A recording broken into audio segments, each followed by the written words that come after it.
এখন জাস্ট আমার একটা পাত্রের অভাব, আপনারা না হয় ঠিক করে দিন।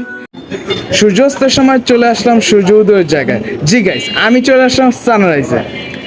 আর আজকে সানরাইজে কিছু খাবার ট্রাই করবো আর দেখবো যে তাদের মেনু আইটেমগুলো আসলে কিরকম। তো গাইস চলুন ভিডিওটা শুরু করা যাক। তারপর আমি সানরাইজের ভিতরে চলে যাই। গাইস, সানরাইজে আসার পর তাদের ডেকোরেশন সত্যি খুবই সুন্দর। আর বিয়ে না করেই পরে বসে পড়লাম বিয়ের চেয়ারের মধ্যে। এখন জাস্ট আমার একটা পাত্রের অভাব, আপনারা না হয় ঠিক করে দিন।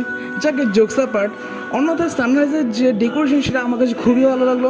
এখানের মধ্যে ইন্টেরিয়র যে ঝাড়বাতি থেকে শুরু করে যতগুলো অংশ রয়েছে সেগুলো খুবই সুন্দর। এবং আমার সব রেস্টুরেন্টের ভিডিওর তুলনায় এই যে ডেকোরেশন, এই রেস্টুরেন্টের যে ডেকোরেশন সেটা আমার কাছে খুবই ভালো লাগলো। দেন আমরা এই খাবারগুলো অর্ডার করি, আর খাবার অর্ডার করার কিছুক্ষণ পরে খাবারগুলো চলে আসে।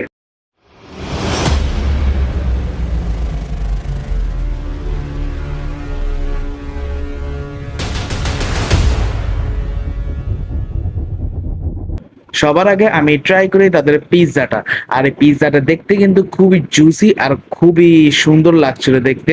তো এখন আমি এটাকে ট্রাই করবো, আর ট্রাই করার পর আমি বুঝতে পারি যে আমার এক্সপেকটেশনের তুলনায় খুবই নিচের পর্যায়ে ছিল এর স্বাদ। একেবারে নর্মাল একটা পিৎজার মতো লাগছিল।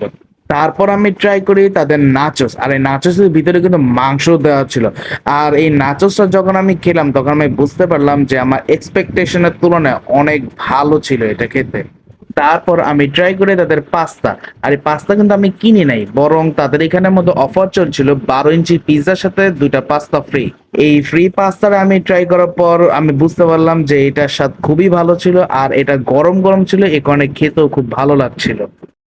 সর্বশেষে আমি ট্রাই করি তাদের মিট বক্স। আর এই মিট বক্স থেকে সবার আগে আমি একটা মিট বল উঠিয়ে খাবো যে এটা টেস্ট কেমন।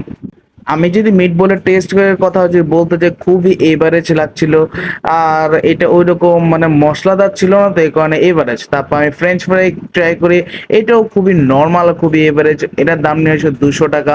আমি মনে করি যে এই অনুযায়ী এর দাম আরো কম হওয়া উচিত ছিল। আর এইটা হচ্ছে সানরাইজের রুফটপ যে অংশটা সেটার ভিউ।